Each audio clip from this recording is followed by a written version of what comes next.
Hyundai Getz petrol variant காரில் general checkup oil சர்வீஸ்க்காக customer பரமக்குடியிலேருந்து மதுரை நம்ம ஒர்க் ஷாப் எடுத்து வந்தாங்க. இந்த வண்டியில் கிலோமீட்டர் பார்த்தீங்கன்னா 1,35,800 கிலோமீட்டர் ஓடி இருந்துச்சு. கஸ்டமர் ஆயில் சர்வீஸ் பண்ணி 10,000 கிலோமீட்டர் ஓடி இருந்துன்னு சொன்னாங்க.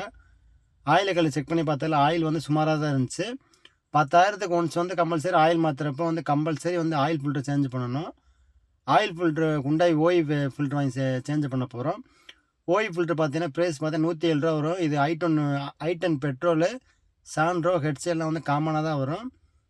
அது போக ஆயில் கேரக்கில் வந்து வாஷர் வந்து ரொம்ப வீக்காக இருந்துச்சு. ஸோ அதனால் வாஷர் புதுசு மாட்டிட்டு ஆயில் கேரக் ஃபிட் பண்ணோம்.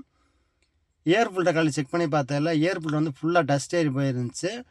இந்த மாதிரி ஏர் ஃபில்டர் வந்து டஸ்ட் ஏறி போச்சுன்னா பிக்கப் இருக்காது, ஒரு மாதிரி அடைச்சடிச்சு ஒரு மாதிரி இருக்கும், வண்டி ஓட்டுற கொஞ்சம் கம்ஃபர்டபுள் இல்லாமல் இருக்கும்.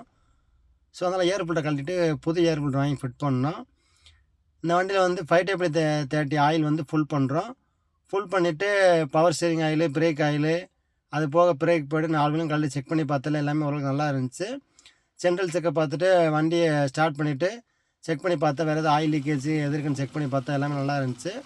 வண்டி ஸ்டார்ட் பண்ணிவிட்டு ஆயில் கேஜில் ஆயில் லெவல் கரெக்டாக இருக்குன்னு செக் பண்ணி பார்த்தோம். ஆயில் லெவல் கரெக்டாக இருந்துச்சு. வண்டியை நல்லா ஓட்டி பார்த்துட்டு கஸ்டமர்கிட்ட கொடுத்தோம். கஸ்டமர் சாட்டிஸ்ஃபைடாக இருந்தாங்க. இந்த வீடியோ பிடிச்சா நம்ம சேனலை லைக் பண்ணி ஃபாலோ பண்ணி வச்சுங்க. கார் சம்மந்தப்பட்ட நியூஸோட என்கே மோட்டார்ஸை ஃபாலோ பண்ணி வச்சுக்கோங்க. தேங்க்யூ.